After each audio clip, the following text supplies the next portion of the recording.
boa noite. Estamos aqui, seu programa Boa Vida, dia 29 de junho, ao vivo. Estamos aqui hoje para falar sobre assuntos muito interessantes que você vai ver. Mas antes, eu quero mandar alguns beijos. Eu quero mandar um beijo para minha vizinha, Ariane, que acaba de me mandar uma canjica legítima, coisas que vizinho hoje não fazem, mas onde eu moro, fazem um beijo grande para você, Ariane. Quero mandar um beijo também bem grande para a Cristina, da Chácara do Governador, e para Otamira, que é da Parque Santa Cruz. Hoje eu estava procurando camisa de São João, chapéu, e elas arrumaram uma roupinha linda para o Matheus, adorei, um beijo grande. Assim, coisas que a gente não vê quase mais em cidade grande, mas andando pelos bairros, você ainda tem aquele gostinho de vizinhos que se abraçam, que se ajudam. Muito bacana, um beijo grande para vocês. Hoje nós vamos falar de assuntos ótimos, como eu disse antes. O primeiro é sobre as mãos. Olha só, as mãos, elas estão sempre trabalhando, e qualquer problema já é motivo preocupante, porque esses problemas podem interferir nas nossas tarefas diárias. Então, nosso convidado é um cirurgião de mãos, doutor Ricardo Pereira da Silva. Boa noite, doutor. Boa noite, Aurélia. É um prazer aqui participar novamente do seu programa. Um programa que tem um público cativo, um programa que fala de uma coisa extremamente interessante, que é a nossa saúde. É verdade. Um programa que tem uma audiência fantástica, então é um prazer aqui estar podendo participar com você. Mas, doutor, a audiência é boa mesmo, porque a gente só traz médicos top. Um programa formador de opinião, né, Aurélia? Então não tem jeito. O resultado é bom mesmo. Isso aí. Então nós vamos falar dos principais problemas das mãos. Fique ligado, porque a gente vai falar dos cistos, da síndrome do túnel carpal, da tendinite de pulso, artrite de mão, dedo em gatilho, os principais problemas das mãos. Vamos falar com o doutor Ricardo. Segundo assunto, já aí prevendo as férias, que é quando a gente tem tempo, um pouquinho mais de tempo para a gente, nós vamos falar da lipoaspiração. Lipoaspiração é um procedimento muito interessante que esculpe o nosso corpo, principalmente tirando aquela gordura que não sai nem por Jesus Cristo. Tem alguns tipos de gordura que não sai com dieta, com atividade física, mas a lipoaspiração resolve. A gente vai trazer o doutor Tiago Machado. Boa noite, doutor. Prazer tê-lo aqui também. Doutor Tiago vem para falar de lipoaspiração e fique ligado, porque beleza também é tema do nosso programa. Até já.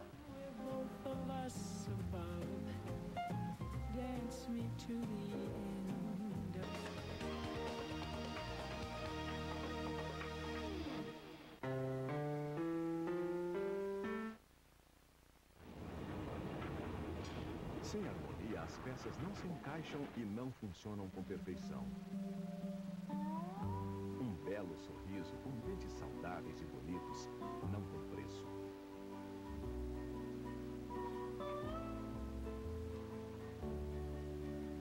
CBI, Centro Brasileiro de Implantodontia, resgatando o seu sorriso e sua autoestima. O Laboratório Núcleo é mais do que um centro avançado de medicina laboratorial. Núcleo é um conceito máximo em qualidade. Especializado em dosagens hormonais, possui 23 anos de comprovada experiência e alta tecnologia, garantindo rapidez e confiabilidade. Núcleo faz a diferença. 12 filiais, coleta domiciliar e resultados via internet. Tudo para seu conforto e bem-estar. Laboratório Núcleo, cuidando de você. 3223-5000.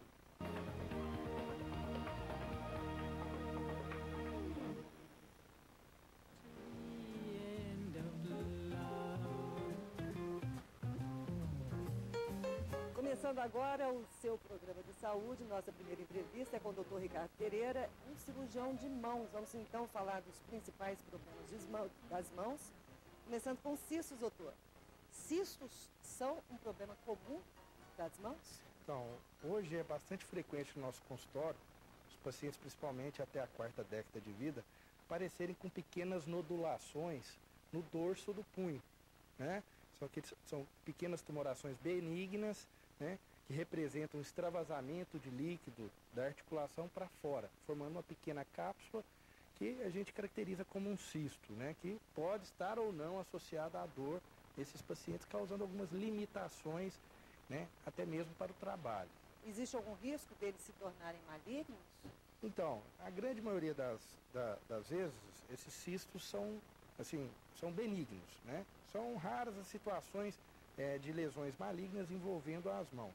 né? 99,9% dessas lesões são benignas. E eles doem, doutor? Podem estar associadas a um quadro doloroso.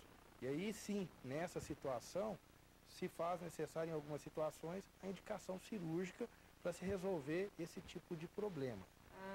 E esses cistos, eles são molinhos ou eles são sólidos? Então, o cisto sinovial ele tem um aspecto borrachoso, né? Ele está aderido a planos profundos, eles geralmente nascem de dentro da articulação, né? Aderidos a planos profundos, e são, na maioria das vezes, palpáveis pelos próprios pacientes. Entendi. Né? Podendo ou não estar, como você disse, relacionados a um quadro doloroso. Você falou que são restos ali, um pouco de líquido sinovial que escapa e que forma esse cisto. Geralmente pode estar relacionado com um trauma, um movimento brusco, né? Pode estar relacionado a isso. Entendi. Né? Pode ser de origem idiopática, sem uma causa aparente, mas na grande maioria deles são de origem traumática, né? O paciente muitas vezes relata uma história prévia de uma contusão, um trauma, um esforço físico que acarretou esse extravasamento de líquido, formando então um cisto sinovial. E eles, se você não mexer, eles ficam lá ou eles desaparecem com o passar do tempo? Essa pergunta é interessante, porque o cisto ele tem um comportamento irregular, né? Ele pode permanecer daquele tamanho, quando a paciente percebeu, ele pode aumentar de volume, ele pode até desaparecer. A grande maioria das vezes ele atinge um certo volume e paralisa naquela situação. Por isso a grande maioria dos pacientes nos procurando resolver essa situação. Alguns pacientes se sentem incomodados com o aspecto estético, porque o cisto ele muitas vezes é volumoso, né?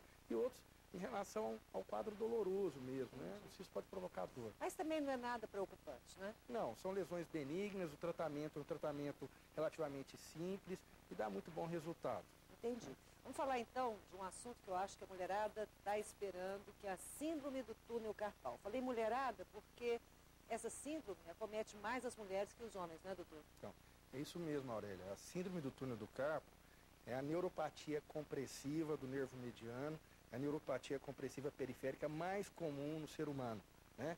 Ela acomete principalmente as mulheres a partir da 4ª década de vida, entre 40, 45 anos e 55 anos, né? É onde há um maior índice de acometimento, principalmente no sexo feminino, uma proporção geralmente de 8 para 2. A cada 10 pacientes, 8 são mulheres, 2 são homens que frequentam o nosso consultório. Mas o que acontece com o punho na síndrome carpal? Então, os principais sintomas relacionados à síndrome do túnel do carpo são dor, né, principalmente no período noturno, né, o paciente tem uma sensação de formigamento na mão, né, é uma sensação que a gente chama de parestesia, né, há um formigamento na ponta dos dedos, a ponto da paciente acordar durante o período noturno para poder realizar massagens, né, há uma sensação de inchaço, um edema, né, que a gente diz, um inchaço principalmente no período matutino, após o momento que a paciente acorda, ela tem uma sensação de inchaço na mão, passa a deixar alguns objetos caírem, tem uma sensação de choque. Esses são os principais sintomas. Doutor, me explica aqui uma coisa. Esse túnel carpal é um túnel que passa do nosso punho até os dedos. É isso? Isso. Na verdade... O que tem dentro desse túnel? Isso. É uma pergunta interessante. O túnel carpiano é uma região que envolve 10 estruturas anatômicas, né? São 9 tendões flexores e o nervo mediano. Ele passa na face anterior do punho e caminha em direção à palma da mão, né? Essa é a região do túnel carpiano. Por isso que se chama síndrome do túnel do carpo. Há uma compressão do nervo mediano nessa região, né? Acarretando todos esses sintomas que eu anteriormente mencionei. Entendi. E que acaba realmente interferindo na qualidade de vida do paciente, porque o paciente passa a acordar todas as noites durante a semana. Então é o principal motivo pelo qual o paciente nos procura no consultório. Tem uma razão na qual isso acontece por volta dos 40, 45 anos? Então, a síndrome do túnel do carpo, existem inúmeras causas responsáveis por esse aumento da pressão. Mas o fato dessa patologia comprometer as mulheres geralmente entre 45 e 55 anos, a literatura não é muito direta em relação a isso, mas eu acredito que haja alguma alteração relacionada à queda de estrogênio. Por quê? Há uma frequência muito grande nessa faixa etária.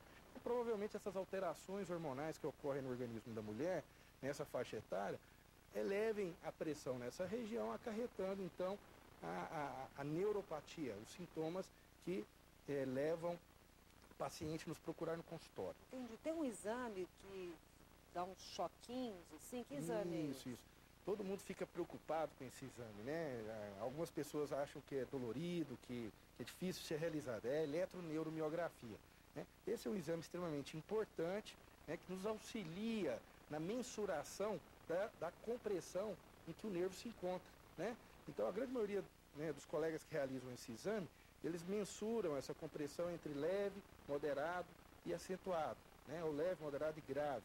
É uma compressão grave, ou gradua em 1, 2, 3 e 4, né? E, baseado nessa eletroneuromiografia, mais os sinais clínicos que a paciente nos apresenta, é que nós iremos propor o tratamento dessas pacientes. Que pode ser clínico Pode ser e clínico, pode ser cirúrgico. justamente, né? O tratamento clínico seriam naquelas situações mais brandas, de compressão mais leves, né? O paciente que tem indicação cirúrgica, seria aqueles pacientes que já têm uma interrupção do sono, dor, formigamento persistente, principalmente durante o período noturno. Hoje a cirurgia é uma cirurgia muito E que a medicação não está fazendo tanto efeito. Justamente, os pacientes não respondem ao tratamento Entendi. clínico. Tratamento clínico, a medicação é a base de corticoides? Basicamente, o tratamento clínico da neuropatia do nervo mediano é o uso de anti-inflamatórios não esteroides, analgésicos, corticoides, corticoterapia pode ser utilizada. E funciona, doutor? Naqueles casos mais brandos, sim, o paciente muitas vezes tem uma resposta muito boa, associada ao uso de antineuríticos também, né, que ajudam na resolução do problema. É porque pessoas que eu conheço que fizeram a cirurgia foram tão bem sucedidas que de repente é melhor fazer logo essa cirurgia do que ficar tomando corticoide aí, porque a gente sabe que não é legal o corticoide. Todo mundo tem medo de corticoide. Ah, é? Mas, na verdade, É por conta da osteoporose. na verdade, o procedimento cirúrgico é um procedimento tranquilo, simples de ser realizado. Na verdade, o mais importante é o momento certo em se indicar a cirurgia para o paciente. O paciente tem que ter uma indicação precisa para se fazer essa cirurgia. Caso contrário, a gente pode ter resultados ruins. Então, aquele paciente precisa ser muito bem selecionado, a cirurgia precisa ser muito bem indicada no momento certo. Aí sim você vai ter bom resultado. Mas essa cirurgia, ela é uma cirurgia que evoluiu, né? E os cortes são pequenininhos, né, doutor? Justamente. Me fala um pouquinho sobre essa cirurgia. Então, hoje a cirurgia ela é muito segura, é uma cirurgia rápida que dura em torno de 15, 20 minutos. O paciente pode ser operado e muitas vezes ir embora no mesmo dia, né? Hoje se usa uma técnica minimamente invasiva, como você falou, né? Onde a gente faz uma pequena incisão na palma da mão, há uma abertura do teto do túnel, né? Fazendo a descompressão do nervo, né? O teto seria o retináculo dos flexores. A gente abre esse túnel e faz a descompressão do nervo. Como é que você descomprime? Você coloca tipo um stent lá dentro ou não? Uma molinha? Não. Essa descompressão ela é realizada realmente com um acesso cirúrgico mesmo, né? O paciente não é uma cirurgia indolor, o paciente não tem dor, anestesia, uma anestesia loco-regional, porque preocupa muito os pacientes, Claro. né? Anestesia do cotovelo para baixo, loco-regional, e o paciente se sente muito bem, né? E aquele estigma de que, a minha vizinha operou e não melhorou, né? Eu acho que isso hoje depende da indicação, né? Quando o paciente é bem indicado para o tratamento cirúrgico, é feito com um profissional que é da área, os resultados são excelentes. Melhora a qualidade de vida do paciente, o paciente fica muito satisfeito. Porque quando a pessoa está na crise, quando o túnel está muito inflamado, ela tem até dificuldade de pegar os objetos, né? Justamente, há uma perda da força. E a qualidade tá de certo? vida fica horrível. A qualidade de vida fica afetada, realmente. A paciente começa a deixar objetos caírem do chão. Então é uma cirurgia tranquila. Cirurgia tranquila, os resultados são garantidos, o resultado... E aí volta, há riscos de voltar essa inflamação ou não? Essa é uma outra pergunta interessante.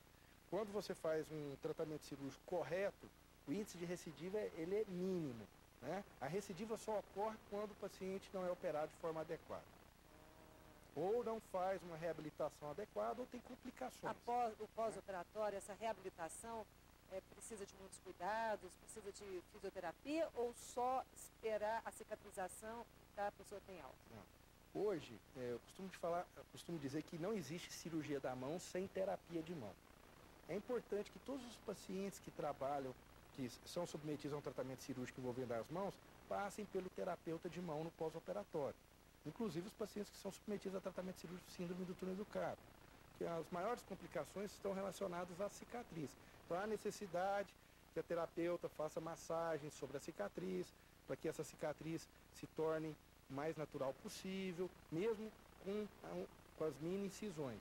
Então é importante que o paciente faça uma reabilitação adequada, que isso vai garantir um resultado mais expressivo do tratamento. Entendi. Então, fazendo o tratamento correto, com boa indicação e um pós com os cuidados necessários, a pessoa tem a mão zerada. Isso mesmo. O paciente Ótimo. passa a dormir tranquilo, Nossa. tem uma melhora da qualidade de vida, não vai acordar mais durante o período noturno com formigamento ou dormência na mão. Tá certo, um pequeno intervalo, daqui a pouco nós vamos voltar, vamos falar das tendinites de pulso, vamos falar da artrite de mão, vamos falar de 2 outros problemas também, que de repente são interessantes a gente saber e prevenir ou então tratar. Até já.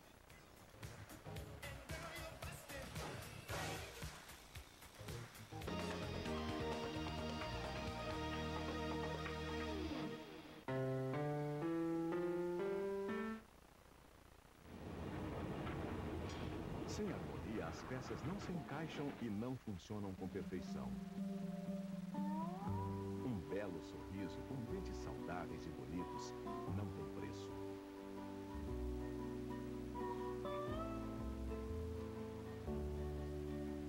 CBI, Centro Brasileiro de Implantodontia, resgatando o seu sorriso e sua autoestima. O Laboratório Núcleo é mais do que um centro avançado de medicina laboratorial. Núcleo é um conceito máximo em qualidade. Especializado em dosagens hormonais, possui 23 anos de comprovada experiência e alta tecnologia, garantindo rapidez e confiabilidade. Núcleo faz a diferença. 12 filiais, coleta domiciliar e resultados via internet. Tudo para seu conforto e bem-estar. Laboratório Núcleo, cuidando de você. 3223-5000.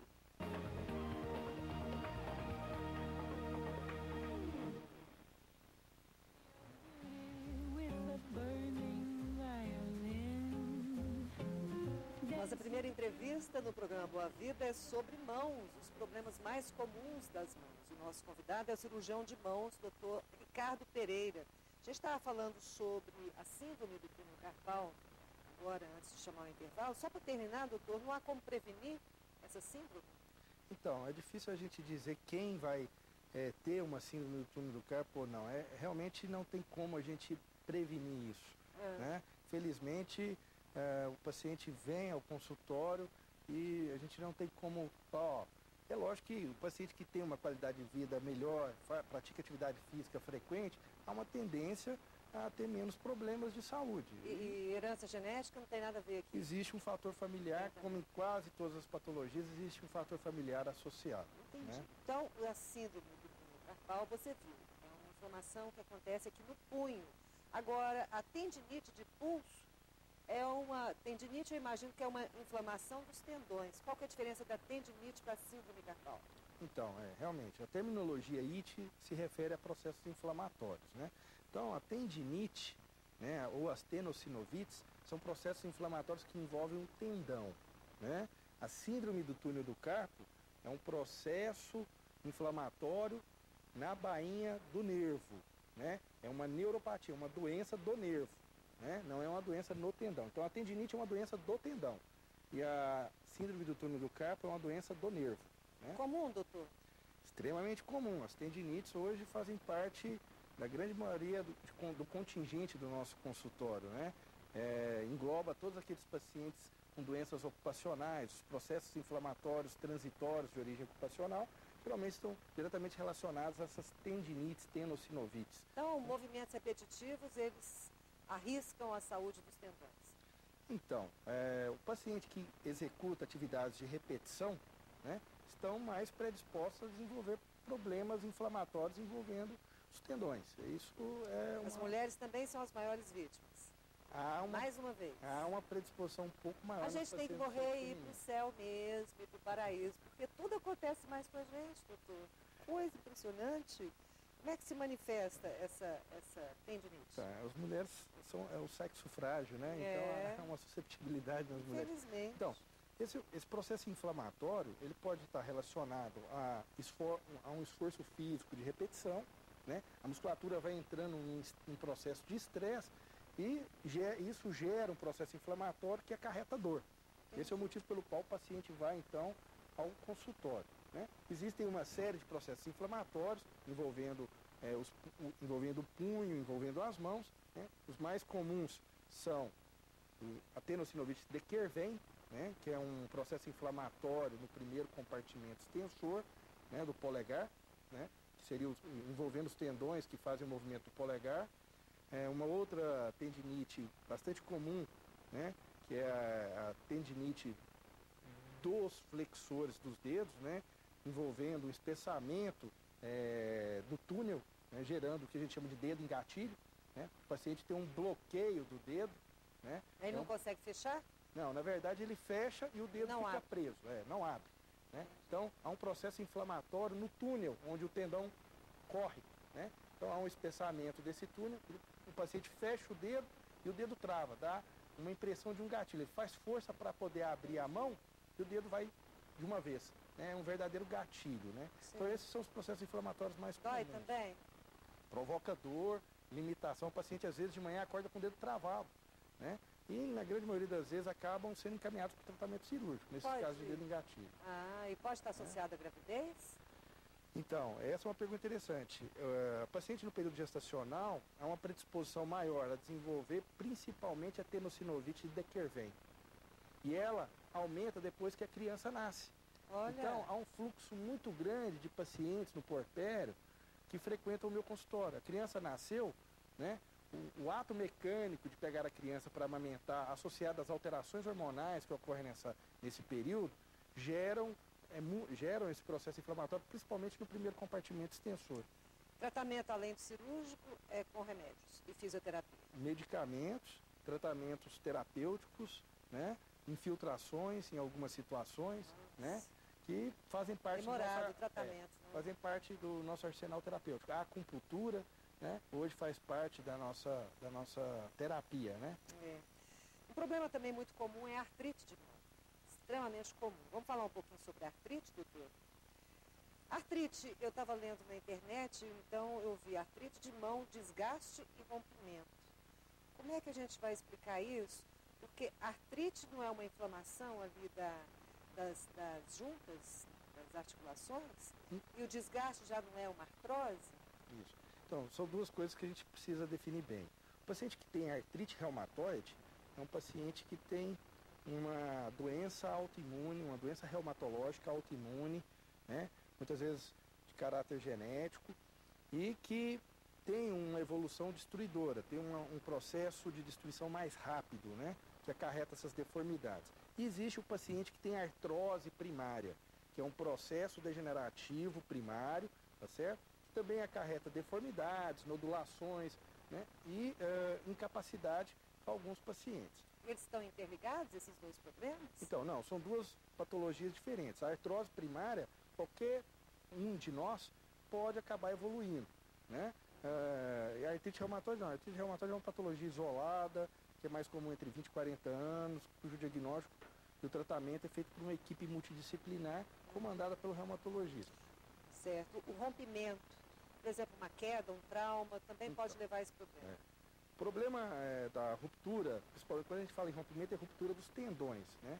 Isso ocorre em decorrência dessas alterações, principalmente dessas nodulações, desses desgastes, desse processo degenerativo no osso, que acarreta um atrito sobre o tendão, levando a essas rupturas, né? Então, por isso que o paciente aquele paciente tem artrose e acabou rompendo o tendão. Isso acontece em decorrência desse processo degenerativo que acarreta a ruptura do tendão. E a progressão desse problema é lenta, é uma progressão rápida? Então, como é que acontece a progressão? Infelizmente, a artrose primária ela é uma patologia progressiva.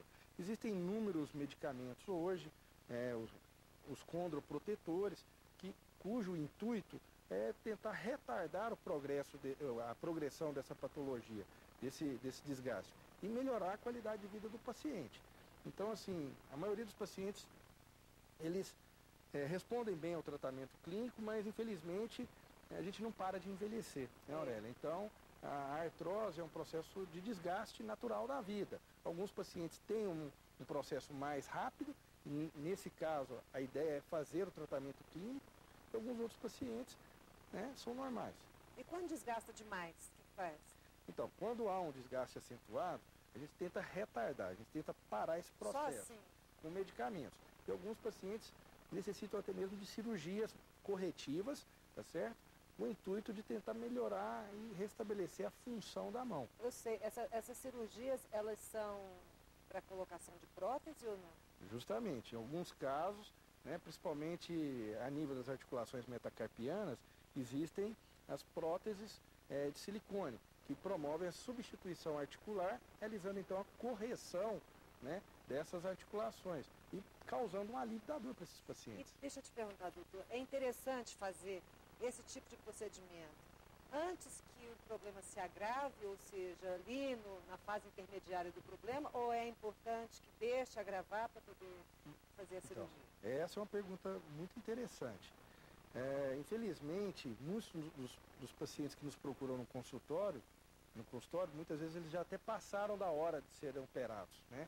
Quer dizer, a cirurgia Porque já tem não... deformidade, Então, né? justamente, a deformidade é tão acentuada que a cirurgia de substituição protética já não daria tão bom resultado. Então a ideia é que você procure o seu cirurgião de mão, faça um acompanhamento regular para que a cirurgia seja indicada no momento certo para que você tenha bom resultado. Então esse ponto é extremamente interessante. O que a gente precisa fazer, doutor, além de rezar, para nunca ter problema nas mãos? Porque muitos desses problemas aí não são prevenidos, né? Na verdade, é o que você falou, as mãos, elas são extremamente importantes, é uma extensão do cérebro, né? A gente pensa com o cérebro e executa com a mão. Então, assim, na verdade, a ideia é que você faça um acompanhamento, né, ao menor sinal de alterações em relação às suas mãos, dores articulares, aumentos de volume, limitações, sensações de formigamento, você procure o seu cirurgião de mão, faça uma prevenção adequada dos problemas para evitar sequelas futuras, né? E não deixar cronificar também, né, doutor? Justamente, principalmente os processos inflamatórios, as tendinites, as tendinopatias, a ideia é tratar numa fase aguda ou subaguda, evitar a cronificação dos processos, cujo tratamento é bem mais difícil e além de causar um certo sacrifício para o paciente, né? Tá certo, muito obrigada. Eu conversei aqui com o doutor Ricardo Pereira, ele é cirurgião de mãos e eu acredito, tenho certeza que muita gente tirou as dúvidas com as suas explicações, doutor. Obrigada. Eu que agradeço mais uma vez, Aurélia, pelo convite, me coloca à disposição, né? O nosso Hospital Ocidental está à disposição e o que for necessário para esclarecimento da população de modo geral, a gente está aí para poder tirar essas dúvidas. Ok, doutor Ricardo estará a partir de agora mesmo no nosso site e no domingo na nossa coluna Boa Vida do Diário da Manhã. Obrigado, doutor. Daqui a pouco, Thiago Machado, cirurgião plástico, para falar de lipoaspiração. Até já.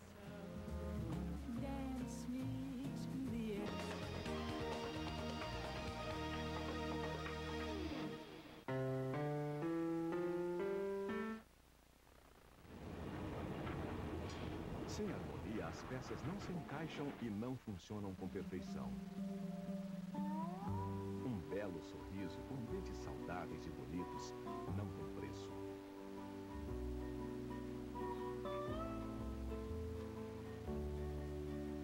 CBI, Centro Brasileiro de Implantodontia, resgatando o seu sorriso e sua autoestima. O Laboratório Núcleo é mais do que um centro avançado de medicina laboratorial. Núcleo é um conceito máximo em qualidade. Especializado em dosagens hormonais, possui 23 anos de comprovada experiência e alta tecnologia, garantindo rapidez e confiabilidade. Núcleo faz a diferença. 12 filiais, coleta domiciliar e resultados via internet. Tudo para seu conforto e bem-estar. Laboratório Núcleo, cuidando de você. 3223-5000.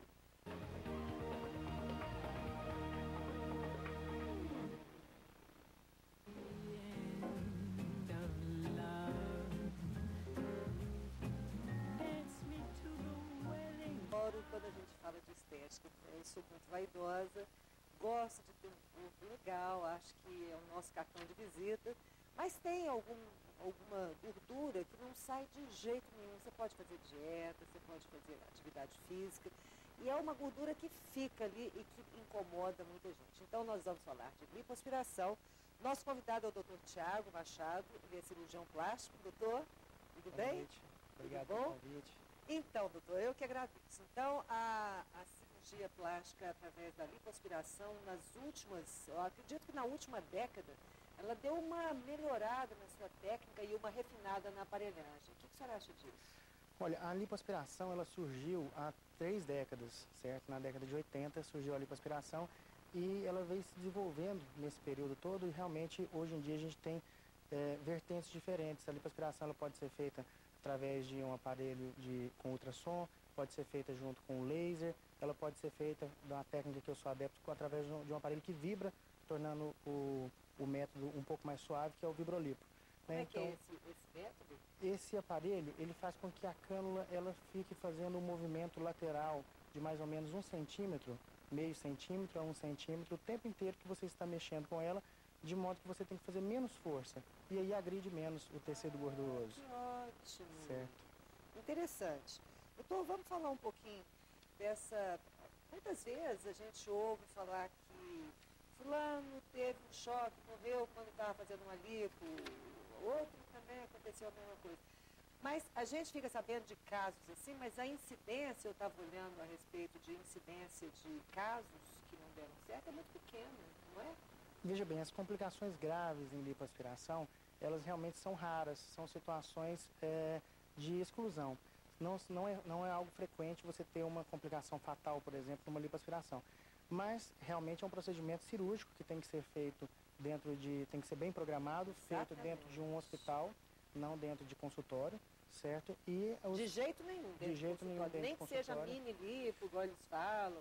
Hidrolipo, tem um tal de hidrolipo também, que a pessoa injeta soro fisiológico. Eu não sei como é que é. Veja só, existem alguns termos que são termos que eles foram muito usados na propaganda, certo? Mas eles não têm nenhum respaldo científico, né? O termo hidrolipo, por exemplo, não existe esse termo em nenhum livro de cirurgia plástica. A lipo com injeção de soro fisiológico, ela já existe há muito tempo, né? E o nome chegou agora há menos tempo, mais para fazer um pouco de propaganda, né? Então, hidrolipo já existe há muito tempo.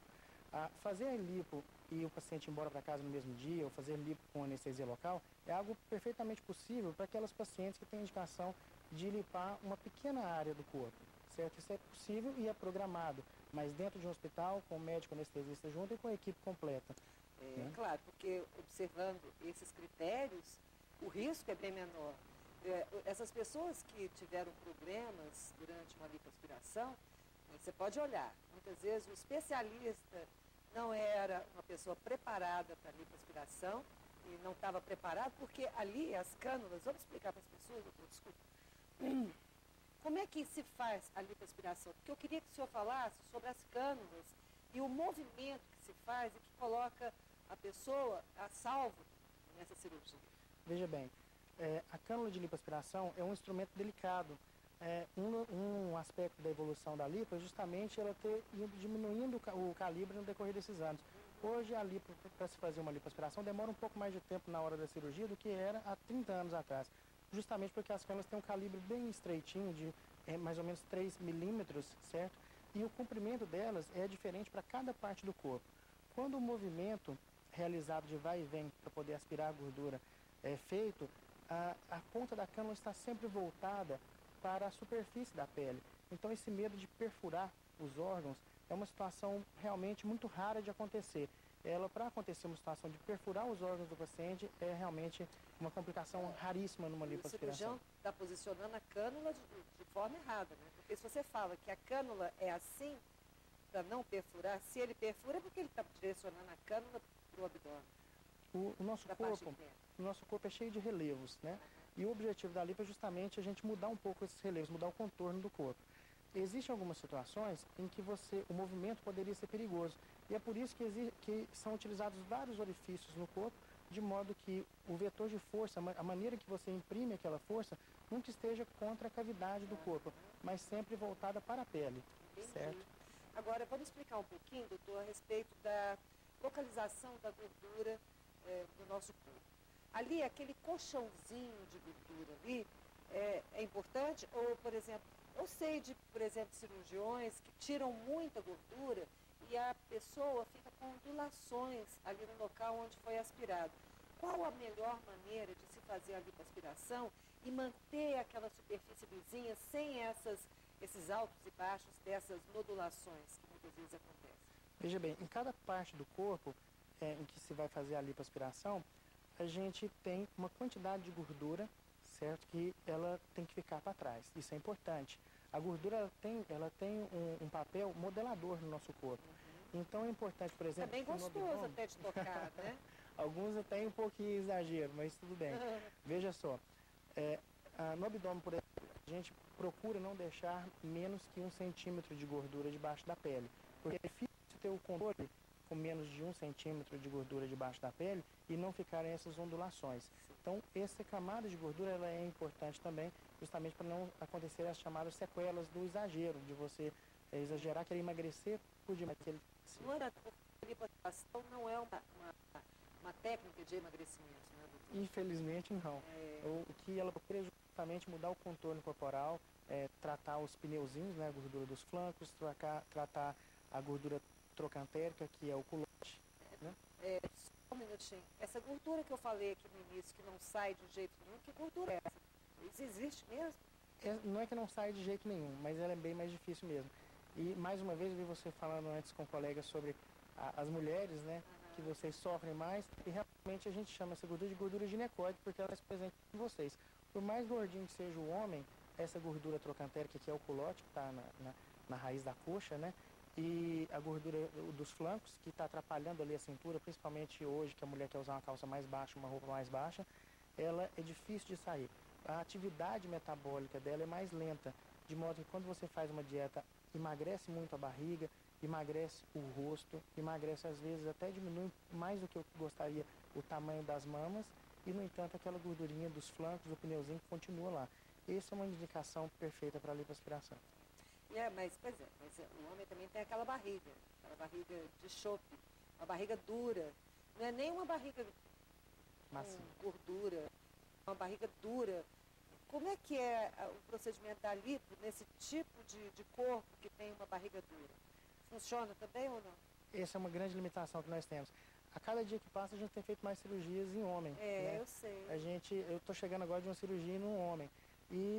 Mas o que acontece? Essa gordura de chope, essa que a barriga fica redondinha, ela não está debaixo da pele. Existe uma camada debaixo da pele, mas é a gordura visceral. É aquela que está dentro do abdômen, comprimindo os órgãos, certo? É aquela que tem uma relação maior com os problemas cardiovasculares e que a lipoaspiração passa longe dela. Não adianta a lipoaspiração nesses casos? Não, nesses casos a gente simplesmente não indica. Né? Ele tem que fazer uma dieta mesmo, mudança de hábitos alimentares.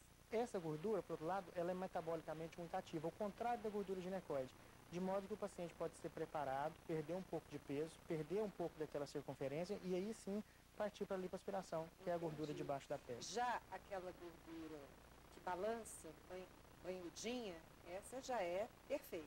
Essa é a gordura, é o nosso alvo, é o alvo da cânula da lipoaspiração. E que vai embora ali, que é aspirada, né? Porque na cânula ali, ela é ligada a um equipamento que é um aspirador, é isso? Isso, é uma pressão negativa, né? E ela fica o tempo inteiro aspirando a gordura numa pressão pré-determinada e a gente consegue com isso aspirar a gordura, que é um procedimento, parece muito agressivo, mas ele é feito delicadamente. Você vê que a gente falou em orifício, não falou em cortes. Quando você está falando só em lipoaspiração, são pequenos cortes de 3 a 5 que depois nem milímetros. aparece, né? Eles podem aparecer dependendo muito da cicatrização do paciente, mas são sempre colocados em situações, em localizações bem camufláveis, né? Então, ou seja, dentro da roupa íntima, dentro do umbigo, debaixo da mama, né? Então vamos para um pequeno intervalo, daqui a pouco eu quero falar sobre a lipoaspiração. Eu não sei porquê, vou perguntar para o doutor Tiago daqui a pouco. Quando acontece necrose, quando a parte daquele lugar ali onde foi aspirado, de repente perde a irrigação sanguínea e começa a necrosar. Daqui a pouco.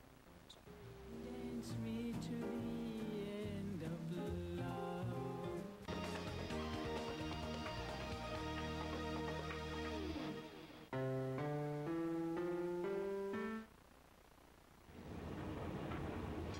Sem harmonia, as peças não se encaixam e não funcionam com perfeição. Um belo sorriso com dentes saudáveis e bonitos não tem preço.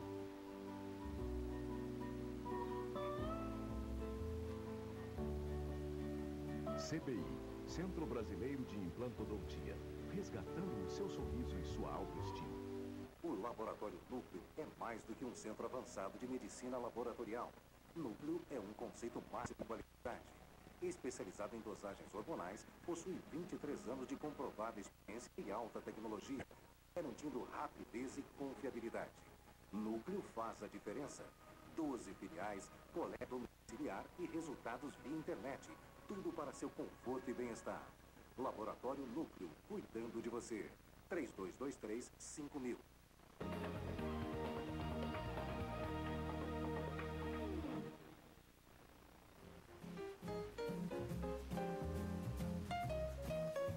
Estética e beleza, com a lipoaspiração. Esse é o tema da nossa segunda entrevista. O nosso convidado é o cirurgião plástico Tiago Machado. Doutor Tiago, algumas pessoas, eu não sei por que isso acontece, mas algumas pessoas, depois de uma lipoaspiração, elas perdem a irrigação sanguínea em determinado local e isso acaba necrosando aquela parte do corpo. Por que isso acontece? O que é que acontece? Olha, isso é uma complicação que é considerada grave, não é muito comum e raramente, mas raramente mesmo acontece num paciente sadio, um paciente que foi preparado para cirurgia e que não tem nenhum problema de saúde. É mais frequente se acontecer o problema nos pacientes fumantes, que tem problema de pressão alta que está descontrolado e aí no pré-operatório isso já tem tido que ser tratado antes de fazer a cirurgia, né? Mas é mais frequente mesmo nos pacientes fumantes, ou diabéticos, ou que tem algum problema que vai atrapalhar já a irrigação do paciente. Nos pacientes que fumam, as regras para a lipoaspiração elas não valem direitinho igual para os pacientes não fumantes, para os pacientes sadios e que não fumam. Normalmente você tem que deixar uma camada de gordura maior, para aquela camada de gordura maior que está debaixo da pele nutrir a pele. O paciente que fuma, ele já tem menor quantidade de oxigênio irrigando aquela pele. É, porque certo? O cigarro é vasoconstritor, né? Ele diminui o calibre dos vasos. Sempre.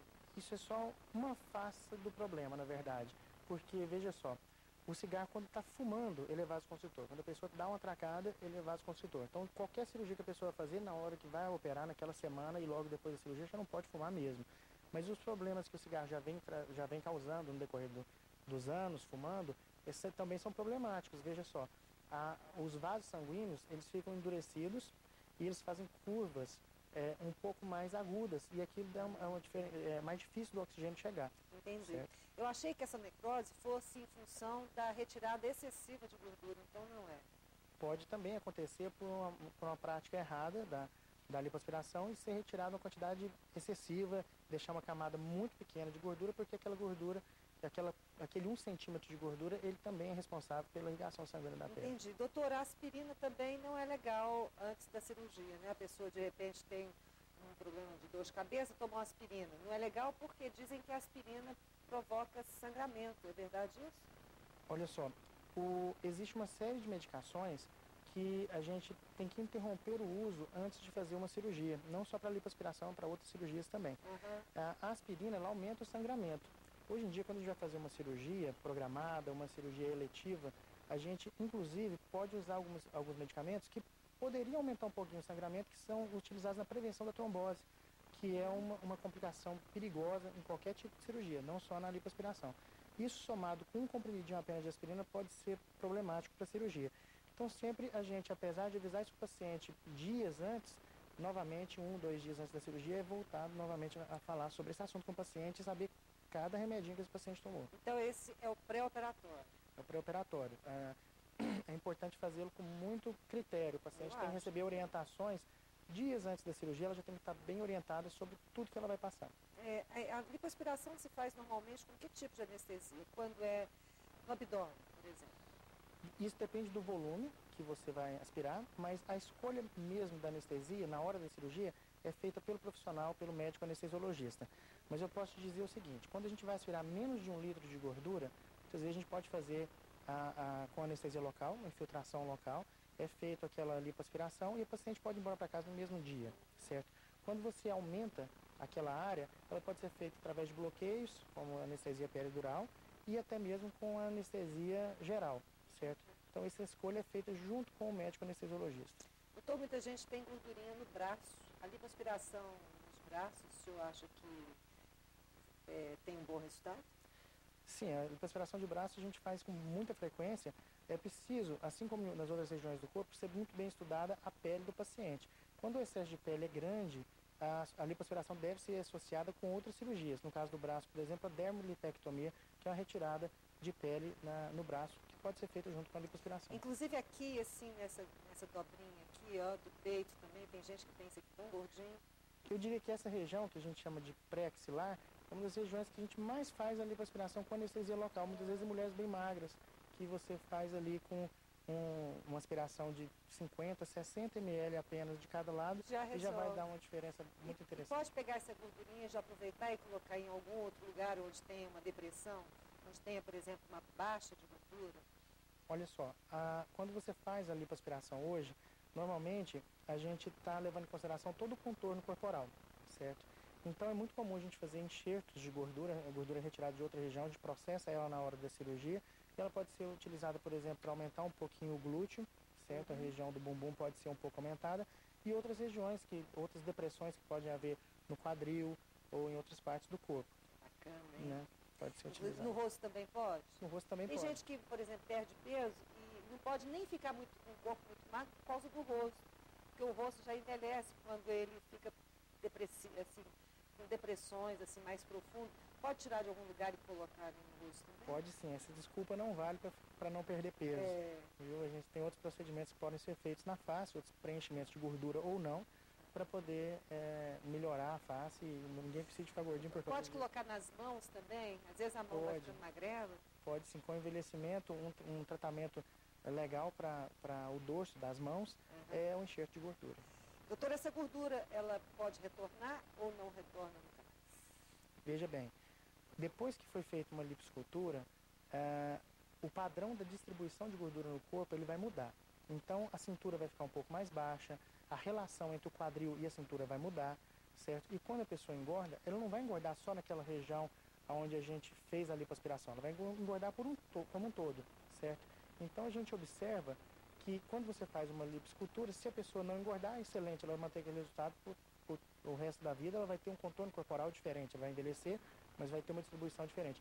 Se ela engordar, a gente vai observar que vai engordar com um padrão diferente, né? Então, ela vai ter uma distribuição diversa daquela que era antes. O que o senhor acha dessas pessoas que fazem lipoaspiração, não gostam de atividade física, não conseguem ter uma disciplina alimentar, e engordam de novo, fazem de novo, engordam, fazem de novo.